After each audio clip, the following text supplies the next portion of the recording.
Hello everybody and welcome to NQA's webinar on the published ISO 45001 standard webinar. My name is Terry Fisher. I'm the Principal Occupational Health and Safety Management Systems Assessor for NQA. Just run you through, if you've got some questions, by all means type them in as we go, and what we'll try and do, if they're relevant to the section we're discussing at the appropriate time, we'll try and answer the questions directly. What we can't do is answer individual company-related questions. We can only answer questions related to generic standard interpretation. So I can't give you specific answers to a particular organisation's requirements.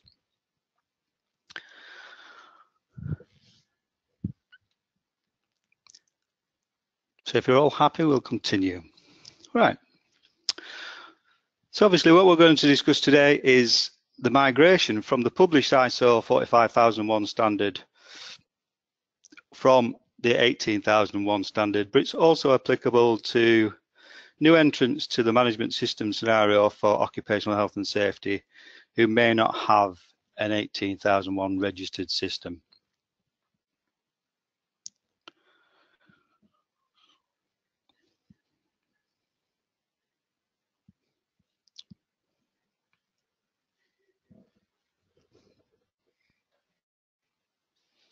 Just a second, I've just got a screen issue.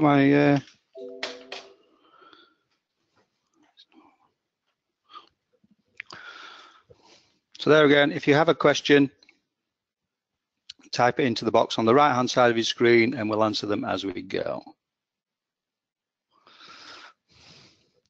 So, why implement ISO 45001?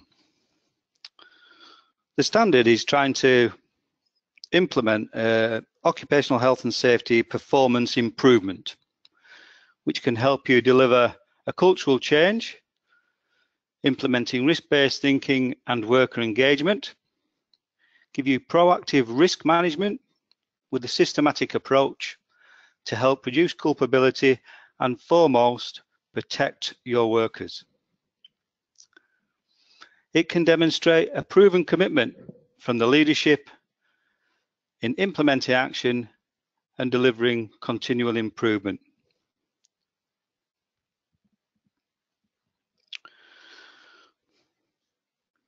As you may be familiar by now, the ISO standards for management systems all follow the Annex SL format, which is 10 sections, and the 10 sections that are applicable to the organisation are sections 4 to 10.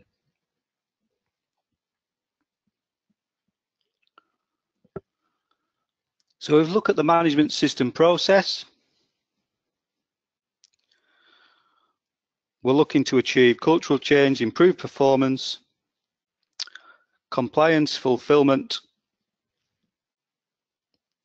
and achievement of objectives. In section 4, we're looking at the context of the organisation, the external issues, the internal issues, the activities and the purposes of the organisation itself.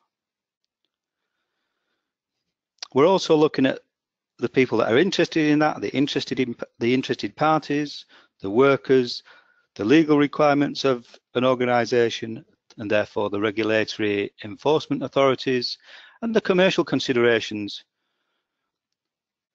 for the organisation itself. In section 5, we're looking at leadership. This involves the strategy of the organisation, where is it going, why is it going in that particular direction, the policy, the roles, responsibilities, resources, and the worker participation in those activities. Because to have a successful management system, worker participation is a key requirement.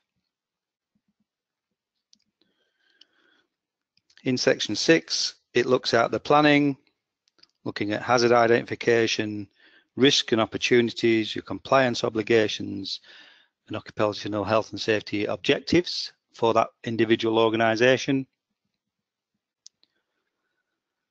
Section 7 and 8 looks at resources, competence, communication and documented information as required by the standard. And that documented information may also be routinely required by the organisation itself. So that's something worth considering as we go. It also looks at the hierarchy of control, which we'll talk about later, the management of change, procurement and contractor control, and emergency preparedness in Section 8. In sections 9 and 10, we're looking at performance review and monitoring, and corrective actions and continual improvement.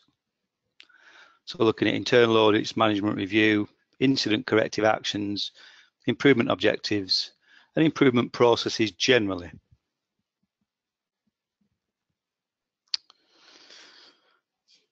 So the starting point of the management system is fundamentally the scope.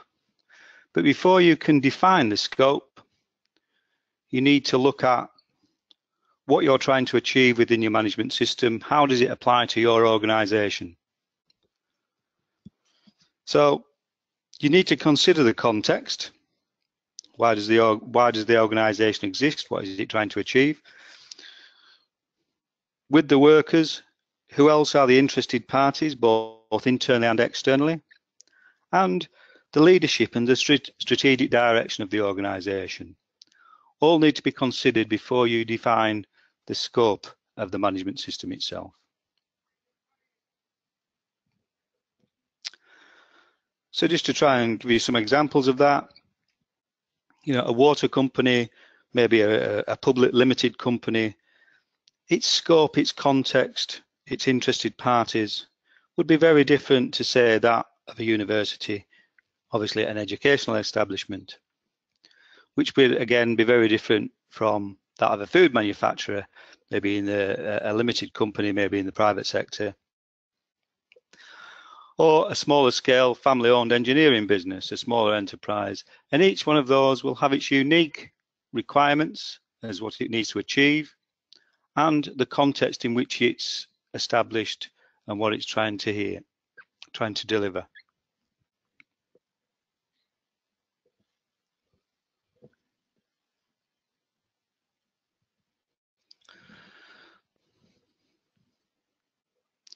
So if we'll briefly run through the context.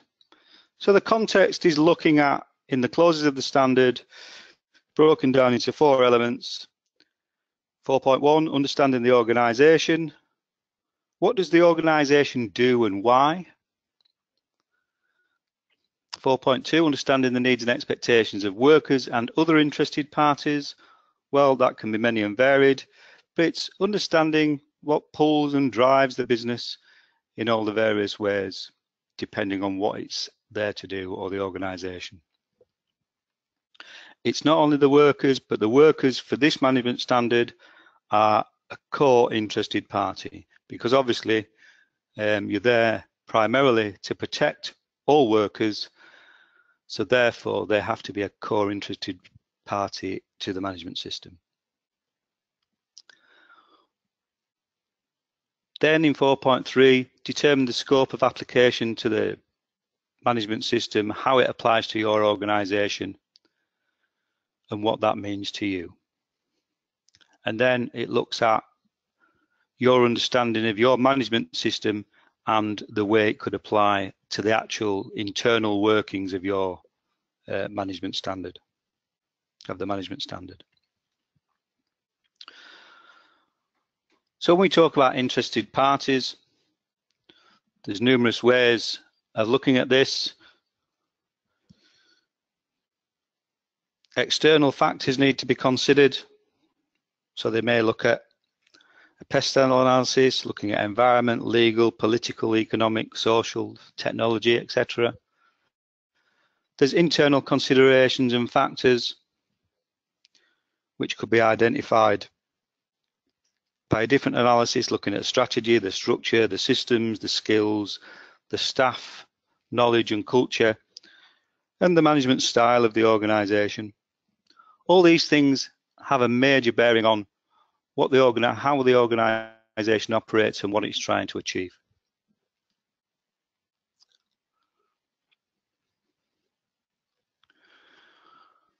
If we look at ISO 45001 in comparison to the other recently revised management standards of 9001 and 14001 respectively, you can see the structures are based on the same elements of Annex SL.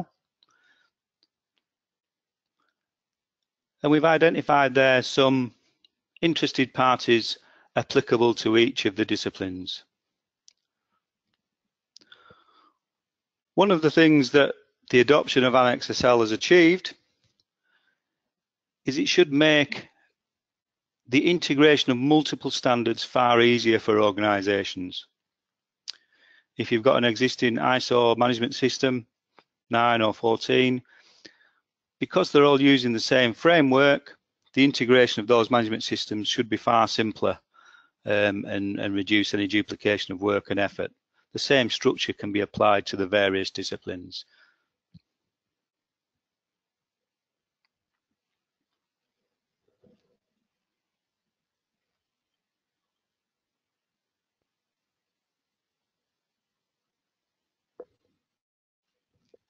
Sorry about this, just having a couple of issues with the presentation. The scope of the management system, as I said earlier, can only be defined after you've looked at the context and the workers and defined the interested parties. And that's basically the whole of Section 4. Section 5 is the leadership. This has been a deliberate change in phraseology to the previous standard of 18001, where it used the phrase management. We're looking at leadership because it isn't just about delegating responsibility and applying some resources. It's about integrating the management system into the routine and daily operations of a business. So it isn't, oh, we run a business and we do some health and safety stuff. It's a core approach for the leadership of the organisation to participate and be physically involved in the activities and the requirements of that organisation, not just a matter of, oh, well, I've delegated that responsibility down. Although you can delegate responsibility, top management will always be accountable. And it's been greatly expanded in this new standard against 18001. There's more enhanced requirements, but the basic rules of what you're trying to achieve do remain in principle the same, but there's a lot greater emphasis in 45001. So in 5.1, it talks about leadership and commitment. And as I say, it breaks down specific requirements there. And then it goes on to the common elements such as the policy, which must be defined by the organisation, the organisation roles, responsibilities and authorities,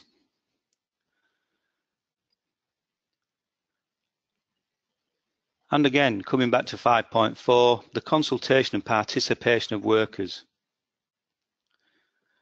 which is developed from the DIS 1 and has been revised to its final published version there. So it looks at mechanisms and removal of barriers, time and resources, information, communication and training, non-managerial participation in identifying hazards and controls and various things. There's a great element in this consultation and participation of workers that has been very much enhanced by this standard.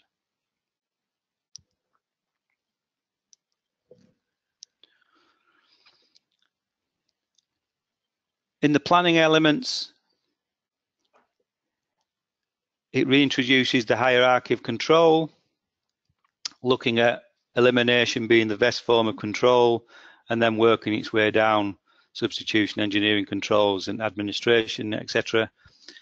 Obviously, the lower the level in the triangle, the less effective it can be. So the preferred methods are always the higher levels, the elimination and substitution. And as we know, PPE, as in personal protective equipment, is the last line of defence when it comes to protecting your workers.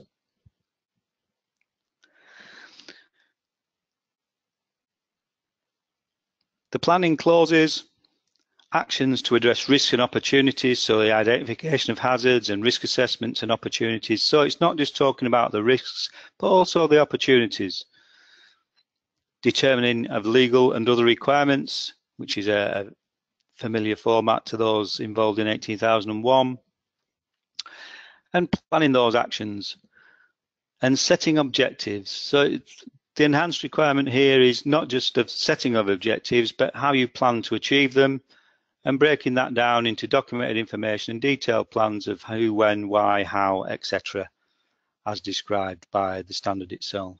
So there's a greater emphasis in all these elements, basically, building on the foundations that were applied in 18001.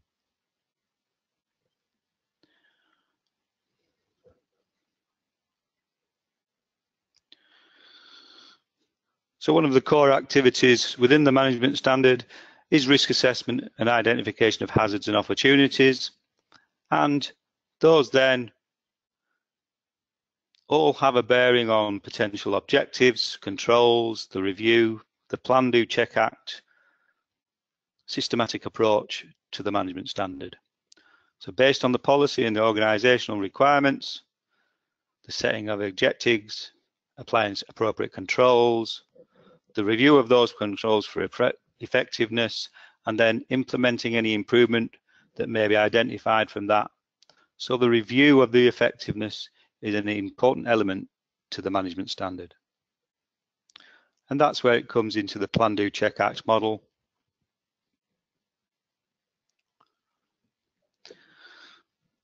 In section 7, in essence, this section is centered on communication and leadership of the organisation and the need to provide resources and information necessary for the establishment, maintenance and continual improvement of the management system. Very easily said, but there's quite a lot of work and information required in section 7 to support the operation and the effective implementation of the management standard. There again, as with most organisations, communication and participation being one of the key elements.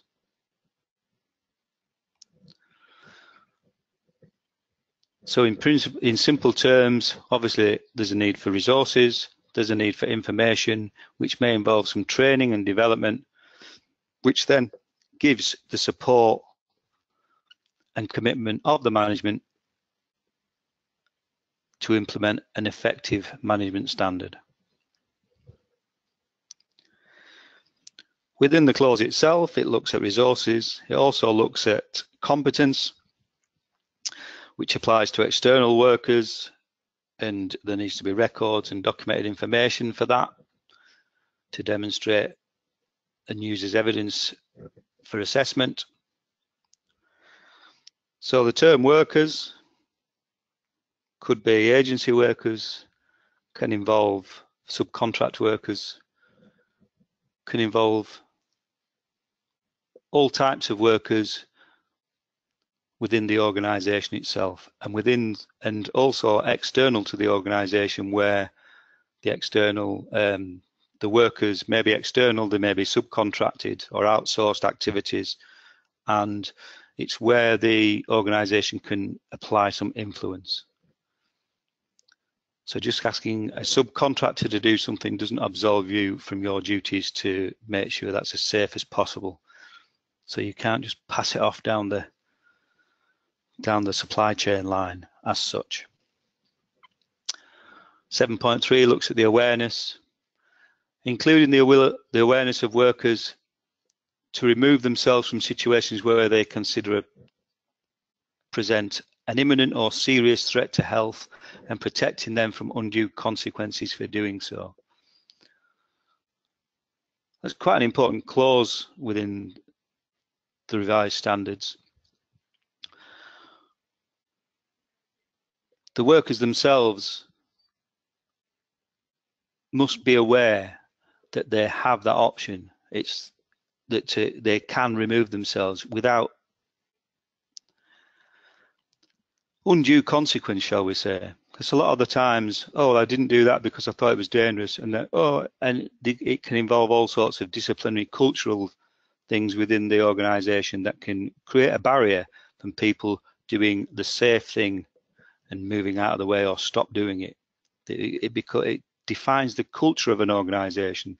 The priority has got to be the safety of that worker, not just achieving the tasks.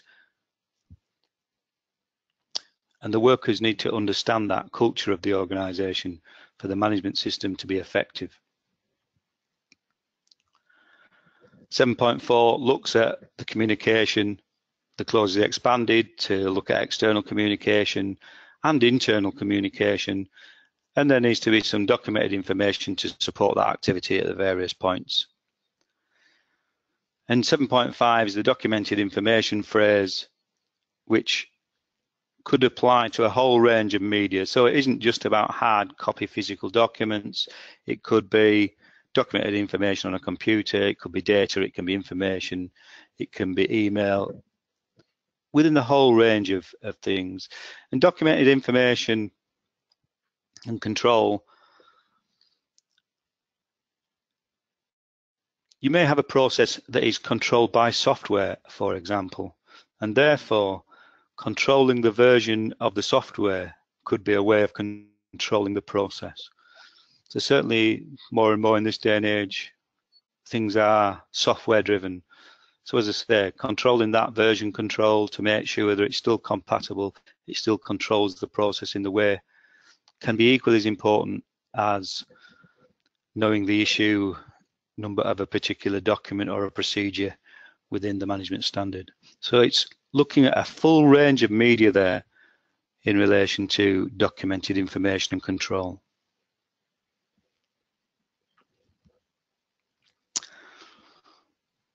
Section 8 is the operational section and looking at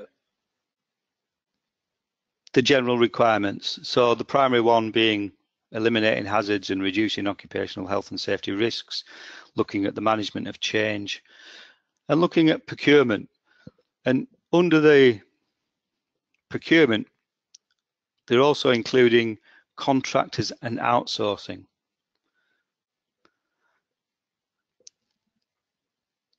Which in logical terms follows the sort of normal sequence of events.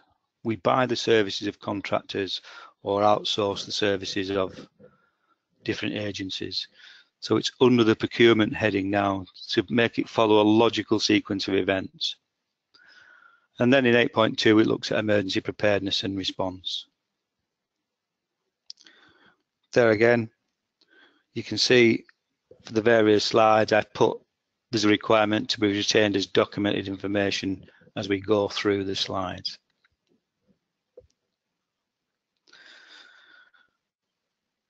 Performance evaluation. Well, you've done all the operations, you now want to know how it's working. Is it doing what you wanted it to do? Is it achieving your desired outcomes from the management system? So 9.1 is looking at general requirements for monitoring. What will be monitored? How will it be monitored? What's the acceptable method? What's the accepted method for performance evaluation? You need to understand and define all these for the various requirements of your monitoring and measurement processes. And it's down to each organisation to define their own. The standard can't define them.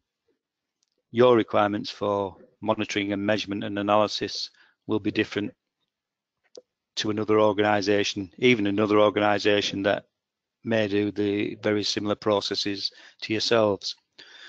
But it does need to be defined, so you look at the frequency of when something's needs monitoring, what you're going to measure, how you're going to analyse that, and what performance is going to be satisfactory and what isn't going to be satisfactory. So it's looking at the whole remit of management and measurement,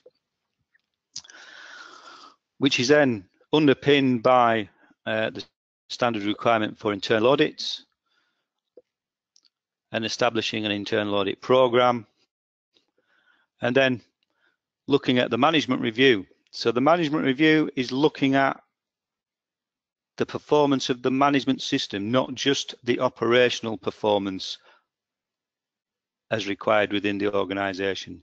So it's looking at, is the system delivering the benefits and requirements that the organisation demands from it? Is it delivering the policy?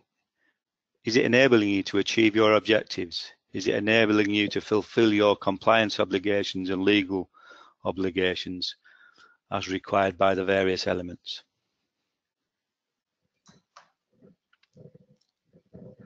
We just got a question pop up there, just a second. Question is, and this is coming from someone in South Africa, I would like to know how we approach the issue that some of our local authorities require earthquake and tornado included in emergency plans. These are real low or non-existent risks.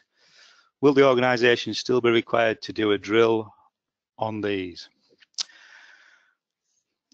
If it's a requirement identified by an enforcement authority, then it becomes a legal or statutory requirement. When we talk about drills and plans, obviously you can't simulate an earthquake or tornado or such. So to some extent, you can test the practical bits, not necessarily as a response to an earthquake in its entirety, but there'll be component parts that you can test under drill and emergency response terms. So an evacuation, for example, you may be able to evacuate the premises. And that would be quite reasonable because that would apply to not only earthquake risks or whatever, it could apply to numerous emergency scenarios. So there are elements that you can use within your emergency preparedness and test the appropriateness and the effectiveness of that control or that plan. You may not be able to test the full plan in its entirety due to the practical nature, the scenarios being an earthquake or whatever, you can't simulate that. So it's trying to break it down into bite-sized chunks that you can drill, you can exercise, you can train staff, you can check the effectiveness of that training, you can simulate various scenarios that may be appropriate to your organisation.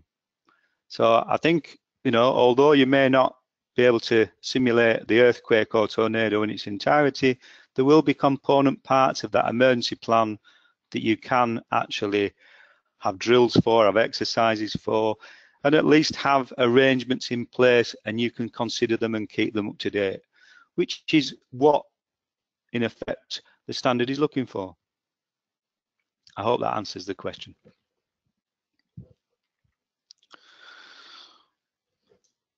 So just talking about management review, as I say, the management review itself is not just looking at the performance of the operation, it's also looking at the effectiveness of the management system and if any refinements or changes need to be developed within the management system itself, leading towards continual improvement, of course.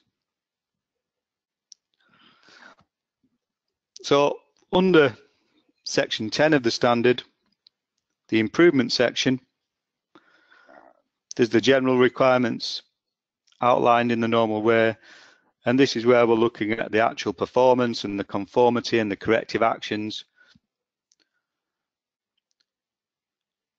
And continual improvement of the system, if all the other clauses are embraced and implemented effectively, then continual improvement should be a natural output of the management system, because things will change. You will change the various controls based on performance, based on risk assessment, based on opportunities, and all these things will contribute to some level of improvement within the organisation. So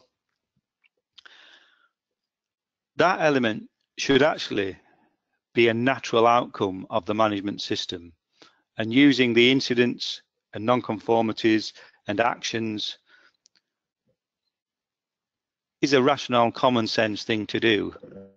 you shouldn't be surprised that if you've had numerous accidents and you haven't done anything there's nothing going to reduce that risk. And based on the significance of those risks, you should apply appropriate controls, based on the significance and the effect of those risks. And also you should grasp opportunities for improvement, because it could come from employees, it could come from outside the organisation, within an industry sector or whatever, or it could come from a change in technology that's available. There's a whole range of opportunities that you should consider, not just coming from within the organisation and from the workers within that and the participants, but you can also consider the various things going on outside in the broader industry sector that's appropriate to your particular organisation.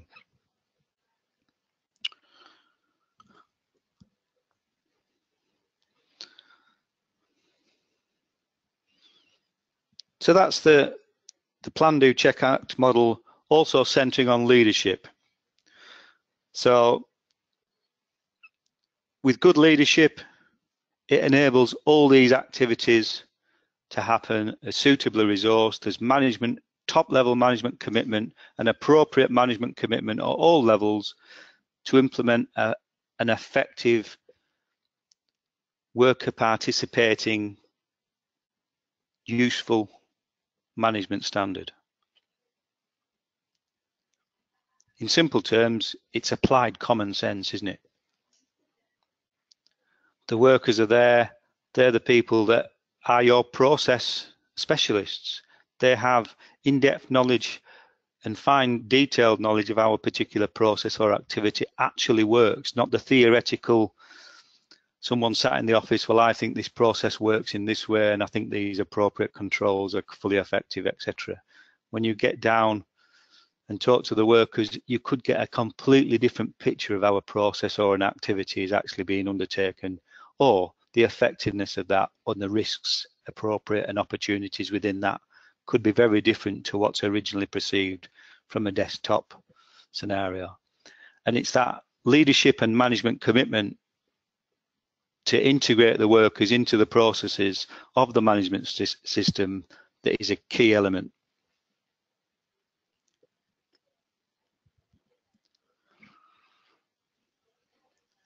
So just looking at the model again, internal and external issues need to be considered for the context of the organisation, the needs and expectations of relevant interested parties. Looking at intended outcomes, enhanced performance and fulfilment and satisfaction of compliance and legal obligations and other obligations to which the organisation subscribes. So, you could argue that basically 45,001 itself is something, it's not a statutory obligation, it's something to which the organisation may choose to subscribe, and it gives it a management process and a management model in which to follow, which can be assessed and verified by people like us. So that again is a other requirement, not a statutory requirement, that could be relevant to an organisation. So the standard's been published, hot off the press as of the 12th of March. What do you do now? Well, what I would suggest is you need to understand where your organisation is now and where it needs to be in the future. So, gap analysis and gap guide. We at NQA have developed documentation to help explain some of the terms and references within the management standard to help you understand the phraseology, because it's not necessarily common phraseology that somebody goes into work and says, today I'm going to look at the context of the organisation. So to help you understand that, help how it applies to you and help you think about that, we've developed a guidance document. We've also do a gap analysis service. So if you want an external body such as ourselves to come in and have a look at your management system with a view to migrating across from either 18 or from a standing start without a previous registered system, we can do a gap analysis and conduct a gap analysis for you. Obviously, there is a cost to that. We don't do that free. We've got our overheads and things, you know, we've got our interested parties to satisfy. But it can be a very useful, it can save you a lot of work and can save you a great deal of time for the implementation process. And to some extent, you can do your own gap analysis. You can look at what you've got now, and you can get a copy of the management standard and read through it and try and sort of mind map where you are in relation to that, or your interpretation of the standard, etc. So that can be also a good starting point.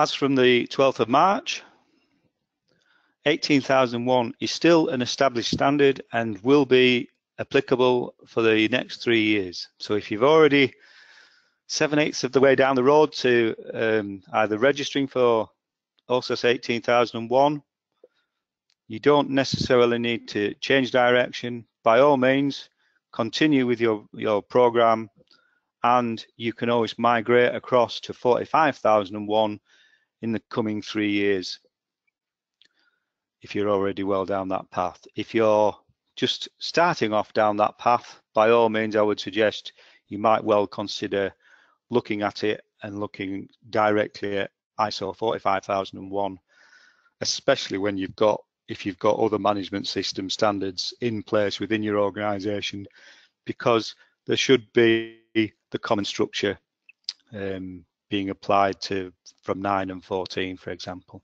as we said earlier.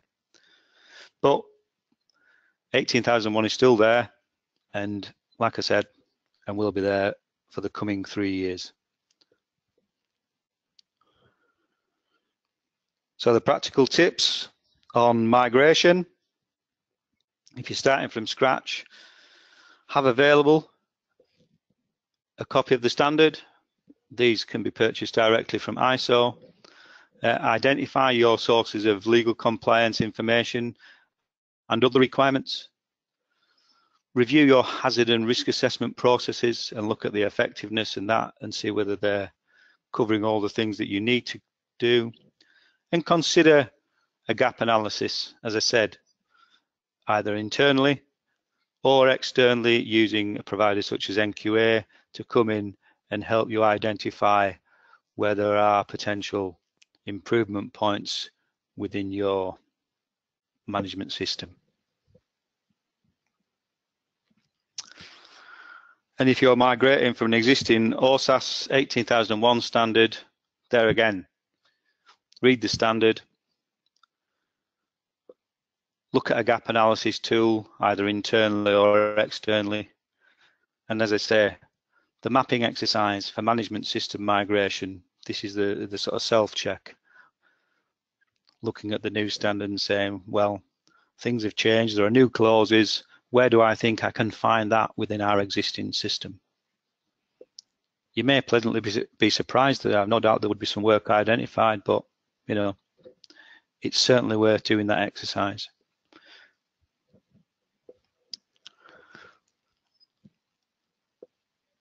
So if anybody's got any questions, now's a good time to either type them in or whatever else, and we'll answer any questions that we can.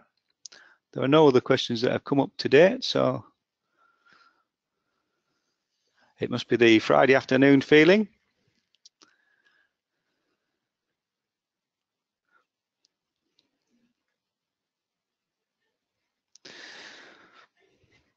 So there are no questions popping up. So I hope you've found this webinar useful. If you do need any support from NQA, by all means have a look on our website. By all means talk to our advisors, contact them via email, etc. if you have any questions. As I say, we can't really answer any direct questions for individual organisations over a webinar. But if you do have any burning questions or whatever, we have technical specialists here at NQA head office, and there is available information with supporting documentation on the website. So thank you all very much for attending. There is a quick question. Somebody just asked, is the standard available as of today? In answer to that, yes it is. It was published as from the 12th of March, so it is fully available in its final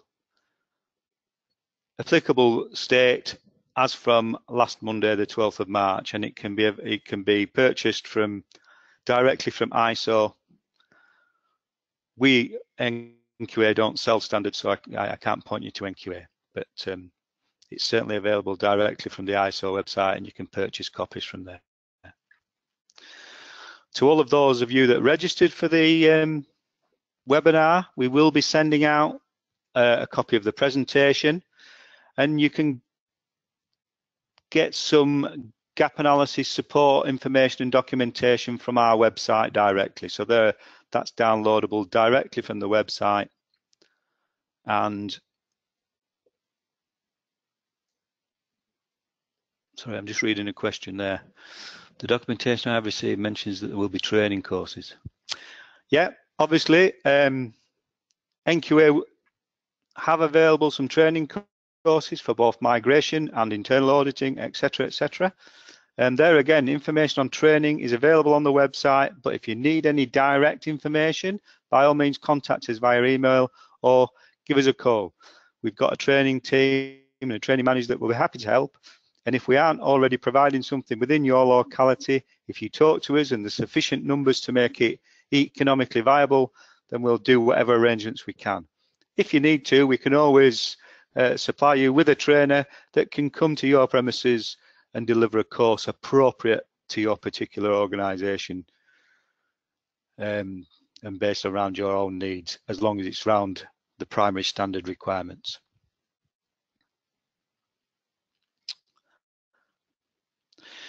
There's another quick question just come in. How much notice do we need to give you to change a standard from 18,001 surveillance into a transition? All I can say is as much notice as possible. Hello, Martin, how are you? That's from a gentleman that used to work at NQA. As much notice as possible. As I said, 18,001 is still available and applicable for the next 3 years. But if you do plan to make a transition migration across from 45,001 to 18,001 to 45,001, sorry, then as soon as you've decided on that path, if you can let us know, we can then put the suitable arrangements in place.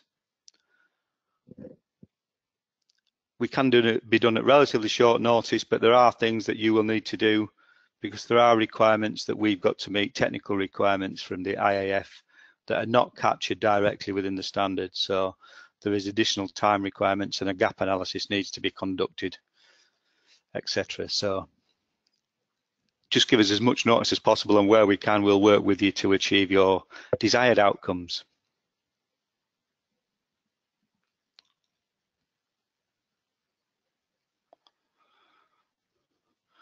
Question about clause 5.4.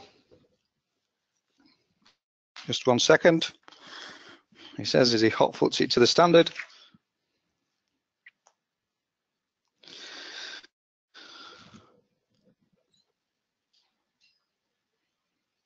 In relation to communication, in 5.4, worker participation and consultation,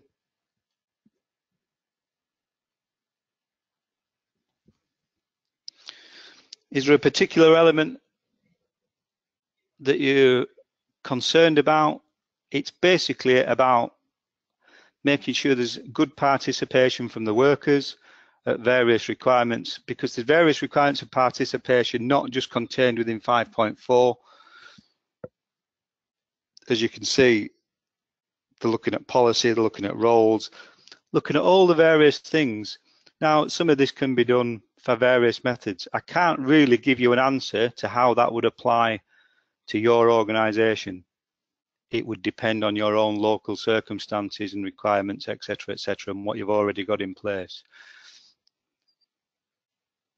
It's an all-encompassing requirement to look at communication generally and get that participation of workers within the various processes. Although it's defined as a management standard, in the context of occupational health and safety, it does need good worker participation and communication. I hope that answers Jerry's question.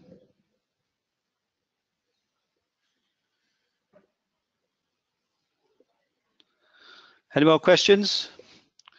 Well, once again, thank you all very much for listening. I hope you have a very nice weekend. And if you need any help and support, as ever, NQA are here to help. Give us a ring, drop us an email, whatever's most appropriate. Where we can, we'll do what we can to help you as much as possible. Thank you all very much. Have a good weekend.